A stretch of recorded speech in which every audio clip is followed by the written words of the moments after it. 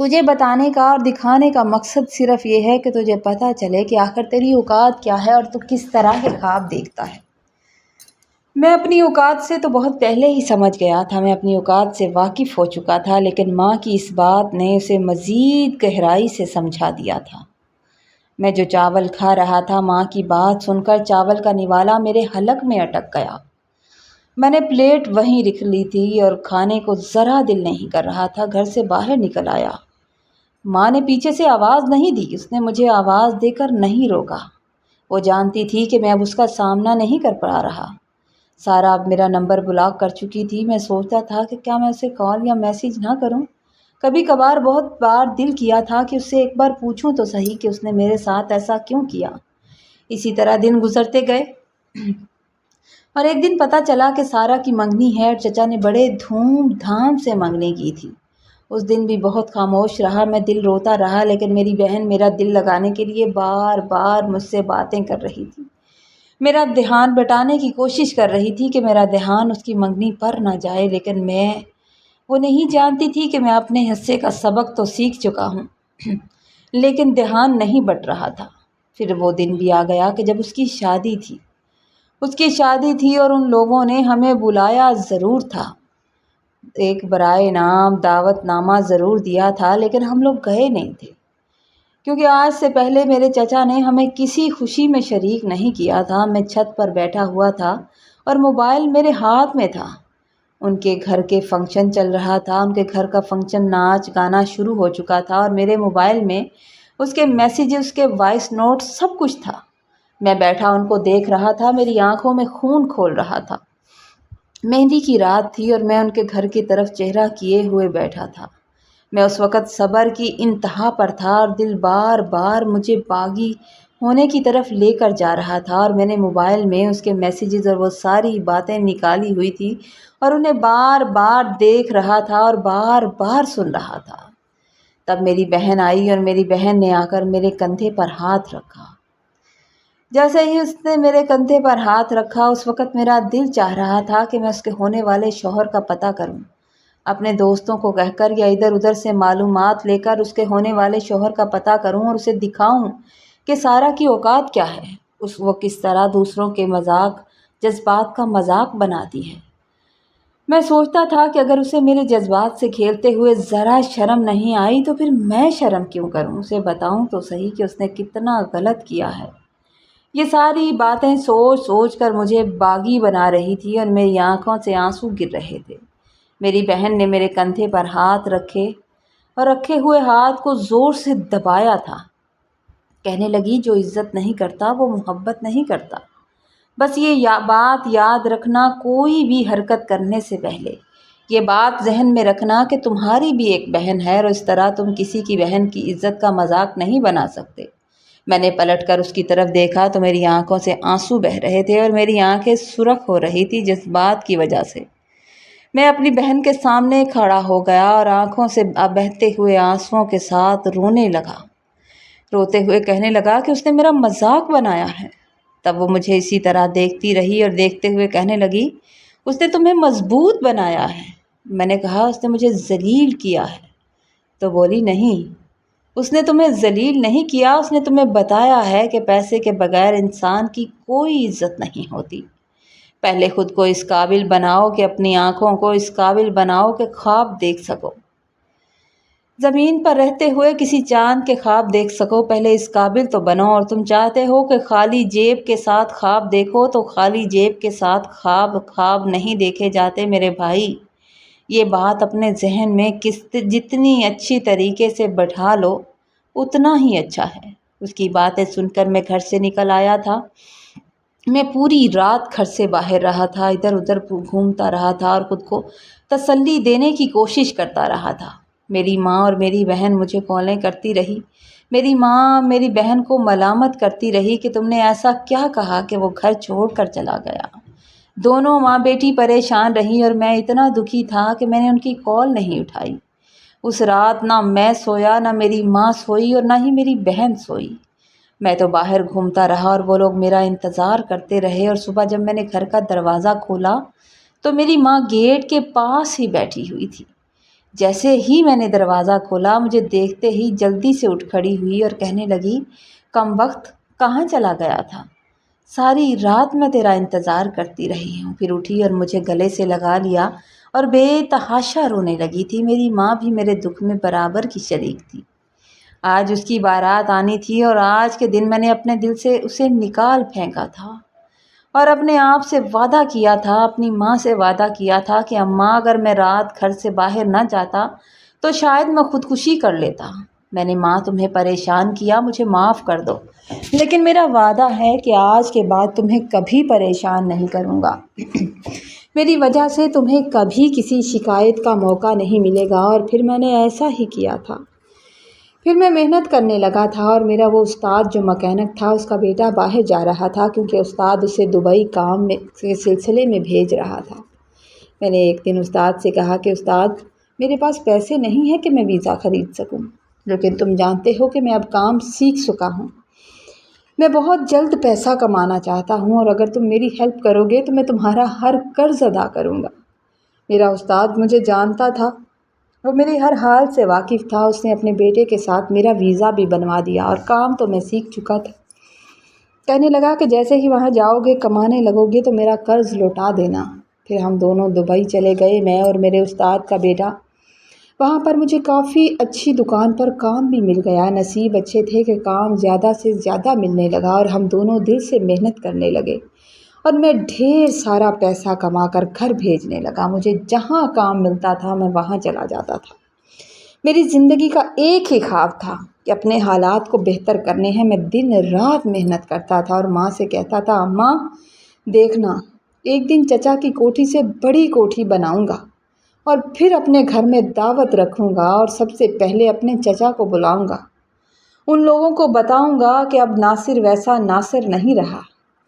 ایک دن ماں فون پر بات کر رہی تھی۔ فون پر بات کرتے ہوئے کہنے لگی کہ آج تمہارے چچا کے دونوں بیٹوں کی شادی ہے اور کل تمہارے چچا خود آئے تھے۔ پچھلی بار بیٹی کی بار تو انہوں نے کارڈ بھیج دیا تھا، خود نہیں آئے تھے، لیکن کل خود آئے تھے اور ہمیں کارڈ دے کر گئے ہیں اور محبت سے آنے کے بارے میں بھی کہہ کر گئے ہیں اور تمہارے اچھا کام لگنے کی مبارکباد بھی دے کر گئے ہیں۔ اور میرا دل خوش ہو گیا تھا کہ میرے بیٹے نے ہماری اوقات بدل کے رکھ دی۔ میرے چہرے پر اپنی ماں کی بات سن کر ایک زخمی سی مسکراہٹ پھیل گئی۔ 5 سال کے بعد جب میں چھٹی پر گھر گیا تو میں نے اپنا سارا پرانا گھر دوبارہ سے بنایا تھا۔ میرے آنے سے 2-3 دن پہلے میرے گھر کا کام سارا مکمل ہو گیا تھا اور میں نے اپنے مکان کو باہر سے کھڑا ہو کر دیکھا تو دل خوش ہو گیا۔ اگلے دن میں نے گھر پر دعوت رکھی تھی اور سب خاندان والوں کو بلایا تھا اور خاص طور پر اپنے چچا کو بھی۔ میں چاہتا تھا کہ وہ آئیں اور دیکھیں کہ میں اپنے پیروں پر کھڑا ہو گیا ہوں اور اس یتیم بھتیجے کو، جس کو انہوں نے کبھی بھتیجا ہی نہیں کہا تھا، آج اس کے کیا حالات ہیں۔ آج میرے چچا اور چچی دونوں آئے تھے۔ آج نہ جانے کتنے سالوں کے بعد وہ میرے گھر آئے تھے۔ آخری بار تب آئے تھے جب میرے باپ کا انتقال ہوا تھا۔ دونوں میری تعریفیں کرتے نہیں تھک رہے تھے اور میری ماں سے کہہ رہے تھے کہ تم نصیب والی ہو جو اتنا اچھا بیٹا ملا ہے۔ پھر مجھ سے اپنی باتیں کرنے لگے، بتانے لگے کہ تمہارے دونوں کزن یعنی ان کے دونوں بیٹے اپنی بیویوں کو بھی سعودی عرب میں اپنے ساتھ لے گئے ہیں، اپنی فیملیز کے ساتھ وہاں ہوتے ہیں اور اب انہوں نے گھر پیسے بھیجنا بہت کم کر دیے ہیں کیونکہ وہ اپنی فیملیز میں مصروف ہو گئے ہیں۔ اور پھر ان کی آنکھوں میں آنسو تھے۔ بتانے لگے کہ سارا کے گھر کے حالات ٹھیک نہیں ہیں۔ جن لوگوں میں سارا کا رشتہ کیا تھا وہ لالچی لوگ تھے۔ انہوں نے ہمارا پیسہ دیکھ کر ہماری بیٹی سے شادی کی تھی۔ ہر بار کچھ نہ کچھ مانگنے لگ جاتے تھے اور جب بھی سارا آتی ہے ان لوگوں کی کوئی نہ کوئی نئی فرمائش ہوتی ہے کہ کچھ نہ کچھ لے کر آنا، اور سارا کے ساتھ ان کا رویہ ذرا بھی اچھا نہیں ہے۔ جس دن مجھے دبئی جانے کے لیے صرف 2 دن باقی تھے، اس دن چچا کا فون آیا اور بڑی بے چینی سے کہنے لگے کہ جلد ہی ہمارے گھر آ جاؤ، جلدی ہمارے گھر آؤ، بہت ضروری کام ہے۔ اور آج کتنی دیر کے بعد انہوں نے مجھے خود فون کر کے بلایا تھا۔ میں فوراً پہنچ گیا کیونکہ آج سے پہلے کبھی مجھے انہوں نے اس طرح ہنگامی بنیادوں پر نہیں بلایا تھا۔ وہ فون پر کافی پریشان لگ رہے تھے۔ وہ جیسا بھی تھا میرے باپ کا بھائی تھا۔ میں چلا گیا۔ میں وہاں پہنچا تو سارا معاملہ کھل کر سامنے آیا تھا۔ سارا کی حالت سن کر میرے پیروں تلے سے زمین نکل گئی تھی۔ اس کے شوہر نے اس پر وحشیانہ تشدد کیا ہوا تھا، جس کے نتیجے میں وہ ہسپتال میں ایڈمٹ تھی اور ہاسپٹل میں زندگی اور موت کی کشمکش میں مبتلا تھی۔ چچا کے اپنے دونوں بیٹے ملک سے باہر تھے اور اس مشکل کے ٹائم پر ان سب جو امیر فیملیز تھی جن کے ساتھ وہ ان کا اٹھنا بیٹھنا تھا، سب نے ان کا ساتھ چھوڑ دیا تھا۔ اس لیے وہ تنہا تھے اور مجھے اپنے ساتھ پولیس اسٹیشن لے گئے تھے۔ وہاں ساری کارروائی کے بعد پولیس ہسپتال پہنچی تاکہ سارا کا بیان ریکارڈ کر سکے، سارا سے بیان لے سکے کہ اس کے ساتھ کیا ہوا تھا۔ میں چچا کے ساتھ ہاسپٹل کے کمرے میں داخل ہوا تو وہاں کا منظر دل دہلا دینے والا تھا۔ وہ ہنستی مسکراتی کھلکھلاتی ہوئی سارا جو مجھے نظر آتی تھی، آج وہ ویسی نہیں تھی۔ وہ بیڈ پر بے سدھ پڑی تھی، اس کا چہرہ بہت کمزور لگ رہا تھا، اس طرح پیلا رنگ تھا جیسے جسم کا سارا خون نچوڑ دیا گیا ہو۔ اس کا چہرہ سوجا ہوا تھا اور جسم پر زخموں کے نشانات تھے۔ جب پولیس نے بیان لینا شروع کیا تو وہ سسکیاں بھرتے ہوئے اپنے شوہر کے ظلم کی داستان سنا رہی تھی۔ اس نے بتایا کہ کس طرح اس کی شوہر اس کے ساس نے مل کر اس پر ظلم کیا، اسے مارا، بے دردی سے مارا پیٹا تھا، اور جس کے نتیجے میں اس کا حمل بھی ضائع ہو گیا تھا اور اس کی اپنی جان بھی خطرے میں پڑ گئی تھی۔ میں ایک کونے میں کھڑا یہ سب دیکھ رہا تھا اور حیرت کی بات یہ تھی کہ آج اتنے سال بعد بھی مجھ سے یہ نہیں دیکھا جا رہا تھا۔ میں سب سن رہا تھا اور میری آنکھوں کے سامنے ماضی کی وہ تصویریں گھوم رہی تھی جب اس نے مجھے ٹھکرایا تھا۔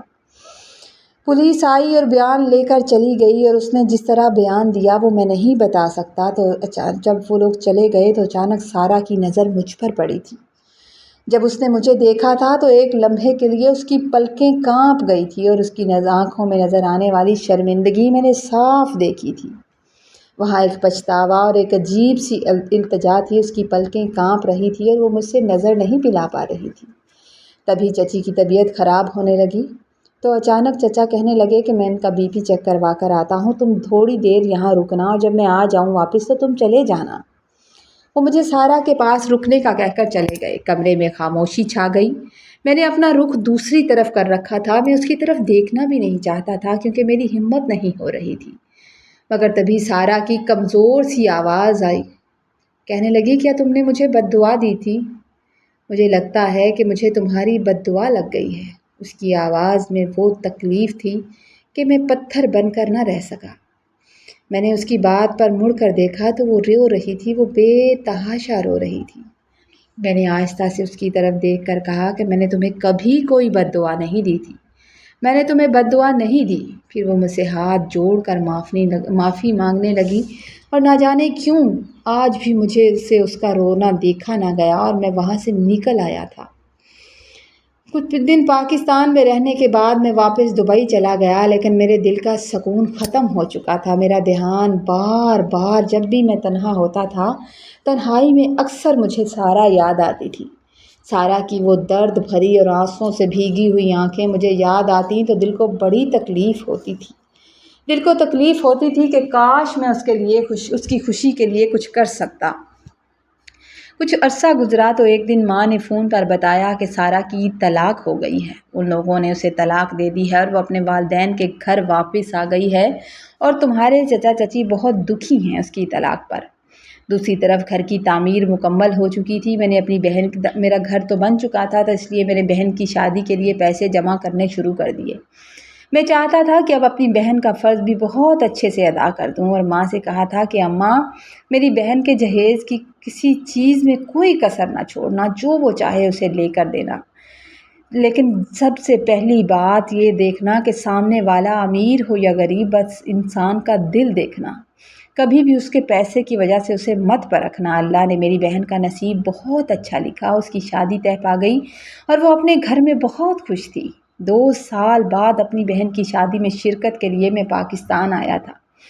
شادی کی تیاریوں میں مصروف ایک دن جب میں سامان لے کر آ رہا تھا، جو شادی کا ضروری سامان تھا وہ رہتا تھا اور میں لے کر آ رہا تھا کہ چچا کے گھر کے قریب سے گزرا۔ میں گاڑی میں جا رہا تھا تو وہی پرانی دیوار اور میں نے نہ چاہتے ہوئے بھی اس کی طرف دیکھا تھا، لیکن اس کے پیچھے سے اسی طرح سارا نے کھڑے ہو کر مجھے دیکھا۔ اس کی نظریں مجھ پر ٹک گئیں اور وہ جس طرح مجھے دیکھ کر مسکرائی، اس میں ایک پرانی محبت کی جھلک صاف نظر آ رہی تھی۔ میری بہن کی شادی بخیر و عافیت انجام پا گئی، لیکن میرے دل میں سارا کی یادیں تازہ تھیں۔ میری ماں اب میری شادی کے لیے پریشان تھی، وہ چاہتی تھیں کہ جلد از جلد میری شادی کر دیں، کیونکہ میری بہن شادی کے بعد اس گھر سے چلی گئی تھی تو اماں کا کہنا تھا کہ وہ اکیلی ہو گئی ہیں، اس لیے وہ آئے دن کسی نہ کسی لڑکی کا رشتہ دیکھنے کے لیے چلی جاتی تھی۔ اور ان کے جانے کے بعد میں ہر بار دل میں یہی دعا کرتا تھا کہ اے اللہ میری ماں کو کوئی لڑکی پسند نہ آئے، اللہ کرے آج بھی جہاں رشتہ دیکھنے کے لیے گئی ہیں انہیں پسند نہ آئے، کیونکہ میرا دل کسی اور ہی جگہ پر اٹکا ہوا تھا۔ ایک دن ماں ایک لڑکی کی تصویر لے کر آئی اور کہنے لگی کہ مجھے یہ لڑکی پسند آ گئی ہے اور میں چاہتی ہوں کہ یہ رشتہ فائنل کر دوں، بس تمہاری ہاں کرنے کی دیر ہے، میں چاہتی ہوں کہ اس تصویر کو اچھے سے دیکھ لو اور مجھے بتا دو کہ میں ہاں کر دوں۔ میں نے جب تصویر کو دیکھا تو دیکھتے ہی اس میں نقص نکالنے لگا، حالانکہ وہ لڑکی اچھی بھلی تھی۔ ماں نے جھنجھلا کر پوچھا کہ آخر تمہیں چاہیے کیا؟ میں کچھ دنوں سے نوٹ کر رہی ہوں کہ تمہارا ارادہ ہی نہیں شادی کرنے کا۔ میں نے ماں کی بات سن کر سر جھکا لیا اور کہنے لگا کہ اماں چچا کے گھر جاؤ۔ میری بات سن کر میری ماں سکتے میں آ گئی اور کہنے لگی کہ میں ایک طلاق یافتہ لڑکی سے اپنے بیٹے کی شادی کر دوں، ایسا نہیں ہو سکتا۔ میں نے ماں کا ہاتھ تھاما اور ہاتھ تھام کر کہا ماں آج میں جو کچھ بھی ہوں وہ سارا کی وجہ سے ہوں، اگر وہ مجھے نہ ٹھکراتی، اگر میرا دل نہ دکھاتی تو شاید میں آج اتنا کامیاب نہ ہوتا۔ میں نے ماں سے ضد کرنی شروع کر دی کہ اماں سارا کے لیے میرا رشتہ لے کر جاؤ۔ پہلے تو میری ماں نہیں مانی، وہ نہیں چاہتی تھی کہ اپنے کنوارے بیٹے کے لیے ایک شادی شدہ لڑکی کا رشتہ طلاق یافتہ لڑکی کا رشتہ لینے جائیں، لیکن جب میں نے انہیں سمجھایا اور بار بار ضد کی کہ جو مرد عزت نہیں کرتا، میں نے انہیں بتایا کہ میری بہن کہتی تھی کہ جو عزت نہیں کرتا وہ محبت نہیں کرتا، اور میں آج بھی اسی مقام پر کھڑا ہوں جہاں برسوں پہلے کھڑا تھا۔ جب میری ماں سارا کے گھر رشتہ لے کر گئی تو میرے چچا کی خوشی کا ٹھکانہ نہ رہا۔ انہوں نے نہ صرف میری ماں کو بڑی عزت دی بلکہ انہیں ایسے لگا جیسے کھوئی ہوئی دولت مل گئی۔ وہ میرے کردار اور میرے حالات سے اچھے سے واقف تھے اور اپنے بیٹوں کو بھی میرے بارے میں مثالیں دیا کرتے تھے۔ انہوں نے اسی وقت حامی بھر لی اور بہت جلد ہماری شادی بھی ہو گئی۔ شادی کی پہلی رات جب وہ میرے کمرے میں تھی تو بے حد خوبصورت لگ رہی تھی، لیکن اس کے چہرے میں اور اس کے ہاتھ کے کانپنے کے انداز سے صاف پتہ چل رہا تھا کہ وہ شرمندہ تھی اور اپنے ہاتھوں کو دیکھ رہی تھی۔ میں کافی دیر بیٹھا اسے دیکھتا رہا، وہ اپنے ہاتھوں کو دیکھتی رہی اور پھر کہنے لگی کہ مجھے معاف کر دو، میں نے تمہارا دل دکھایا تھا، تو کیا تم نے یہ شادی کسی بدلے کے لیے کی ہے؟ اگر تم نے مجھ سے شادی کسی بدلے کے لیے بھی کی ہے تو یقین مانو میں دل سے تیار ہوں کہ تم جو چاہے سزا دے سکتے ہو۔ میں نے اس کے ہاتھ اپنے ہاتھوں میں لیے اور مسکرا کر کہا کہ جو سچی محبت کرتے ہیں وہ گناہوں اور دکھوں کا حساب نہیں رکھتے، اور میں تو تمہیں کب کا معاف کر چکا ہوں۔ میری بات سن کر اس کی آنکھوں سے آنسو جاری ہو گئے تھے، لیکن وہ آنسو غم کے نہیں تھے، خوشی اور سکون کے تھے، اور آج میں بھی بڑے سکون میں تھا۔ آج ہم اپنی زندگی میں بہت خوش ہیں۔ میں نے کبھی اپنی بیوی کو اس کے ماضی کا طعنہ نہیں دیا، میں دینا ہی نہیں چاہتا، کیونکہ اب وہ مجھ سے بے پناہ محبت کرتی ہے اور ہمارے 2 پیارے پیارے بیٹے بھی ہیں۔ میرے گھر میں آج سکون کا بسیرا ہے، پیسے کی کمی نہیں ہے۔ میری ماں اور بہن بھی اپنی زندگی میں ہمارے ساتھ بہت خوش ہیں اور اللہ تعالیٰ نے ہمارے ہر طرح کی نعمت سے نواز رکھا ہے۔ میں سال بھر دبئی میں رہتا ہوں اور 1 سال کے بعد چھٹی آتا ہوں، تو جب اپنے گھر واپس آتا ہوں تو میری ماں، میری بیوی، میرے بچے اور میری بہن بڑی شدت سے، بڑی بے صبری کے ساتھ میرا انتظار کرتے ہیں، اور انہیں انتظار کرتے دیکھ کر، ان کے چہرے پر خوشی دیکھ کر دل خوش ہو جاتا ہے۔ اس کہانی سے ہمیں یہ اخلاقی سبق یہ سبق ملتا ہے کہ زندگی میں ملنے والی ناکامیاں اور دکھ اکثر ہمیں اس راستے پر ڈال دیتے ہیں جو راستہ اصل میں ہماری کامیابی کا سبب بنتا ہے۔ ناکامیاں ہمیں کامیابی کی طرف لے کر جاتی ہیں۔ سچی محبت میں انتقام کی کوئی جگہ نہیں ہوتی، بلکہ معاف کر دینے میں ہی اصل سکون اور عظمت ہوتی ہے۔ اس لیے، اور دوسری بات جو میں آپ سے یہ کہنا چاہوں گی کہ کبھی بھی جو اپنا ماضی میں گزارا ہوا تعلق ہوتا ہے اسے بدنام نہ کریں۔ جو انسان دوسرے کی عزت اور خوشی کا خیال رکھتا ہے، اللہ اسے اس کی زندگی میں بہترین ساتھی اور خوشیوں سے نواز دیتا ہے۔ صبر کا پھل ہمیشہ میٹھا ہوتا ہے، اور جب انسان اپنے ماضی کے زخموں کو معافی کے مرہم سے بھر لیتا ہے تو تبھی جا کر اسے حقیقی خوشی نصیب ہوتی ہے۔ کہانی اگر آپ کو اچھی لگے تو آپ نے لائک کرنا ہے، کمنٹ میں ضرور بتانا ہے۔ چینل پر نئے ہیں تو چینل کو سبسکرائب کر دیجئے تاکہ آنے والی ہر سٹوری آپ تک پہنچے۔ خوش رہیے، آباد رہیے، اللہ تعالیٰ آپ کو سلامت رکھے۔ بہت ہی پیاری سی دعا کے ساتھ رخصت ہوتے ہیں۔ دعا میں یاد رکھا کریں۔ اللہ حافظ۔